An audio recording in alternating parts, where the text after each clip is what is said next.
नमस्कार, फर्स्ट बिहार झारखंड देख रहे हैं आप और मैं आपके साथ शुभांगी प्रिया। कल कोरोना के खिलाफ पूरे देश में सबसे बड़े टीकाकरण अभियान की शुरुआत हुई, जहां 1,91,181 स्वास्थ्य कर्मियों को सबसे पहले टीका दिया गया। आपको बता दें कि जहां पूरे देश में लोग इस टीकाकरण अभियान की तारीफ कर रहे हैं, तो वहीं दूसरी ओर विपक्ष पार्टियां लगातार कोरोना कितना सुरक्षित है इस पर सवाल खड़े कर रहे हैं। आपको बता दें कि सबसे पहले कांग्रेस नेता ने इस पर सवाल खड़े किए, जिसके बाद देर शाम समाजवादी पार्टी भी इसमें शामिल हो गई।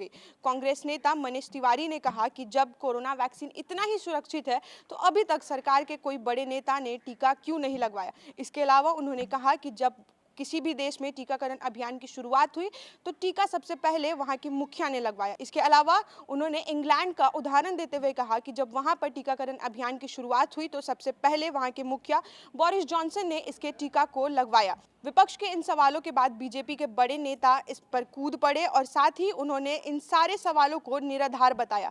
आपको बता दें कि केंद्रीय गृह मंत्री अमित शाह ने कहा कि कोरोना के खिलाफ देश में सबसे सफल जंग भारत ने लड़ी और साथ ही उन्होंने नरेंद्र मोदी की भी तारीफ की। इसके अलावा उन्होंने विपक्ष पार्टियों के सवाल पर अपना जवाब देते हुए कहा कि कुछ वक्र दृष्टा लोग हैं जो इसे भी वक्र दृष्टि से ही देख रहे हैं। साथ ही उन्होंने ये भी कहा कि मैं उन लोगों से प्रार्थना करता हूं कि देश में अभी विश्वास की जरूरत है।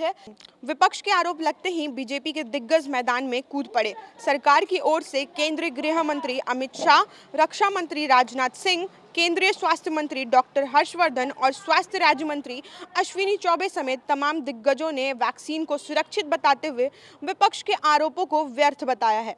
गृह मंत्री अमित शाह ने कहा कि कोरोना के खिलाफ दुनिया में सबसे सफल जंग भारत में लड़ी गई और उन्होंने प्रधानमंत्री नरेंद्र मोदी की तारीफ भी की।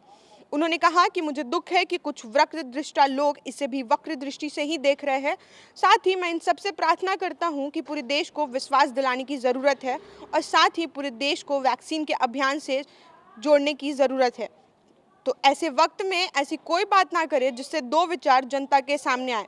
इसके अलावा रक्षा मंत्री राजनाथ सिंह ने इस मौके पर कहा कि हम लोगों के लिए खुशी की बात है कि वैक्सीनेशन का कार्य आज से शुरू हो गया है।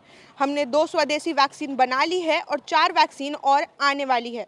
यह वैक्सीन न केवल भारतवासियों को ही लगाई जाएगी बल्कि दुनिया के दूसरे देशों को भी जल्द ही निर्यात की जाएगी। एक और जहां वैक्सीन का मनीष तिवारी विरोध कर रहे हैं तो वहीं पंजाब के सीएम अमरिंदर सिंह ने इसे सफल और सुरक्षित बताया है। अमरिंदर सिंह ने अफवाहों पर ध्यान न देने के लिए कहा और साथ ही सियासत अपनी जगह, लेकिन मौजूदा सच यह है कि देश के वैज्ञानिकों ने अलग अलग स्तर पर प्रशिक्षण के बाद ही दोनों दवाओं को इमरजेंसी अप्रूवल दिया है। इसलिए इस पर आज भी सवाल उठाने को जायज़ नहीं ठहराया जाना चाहिए।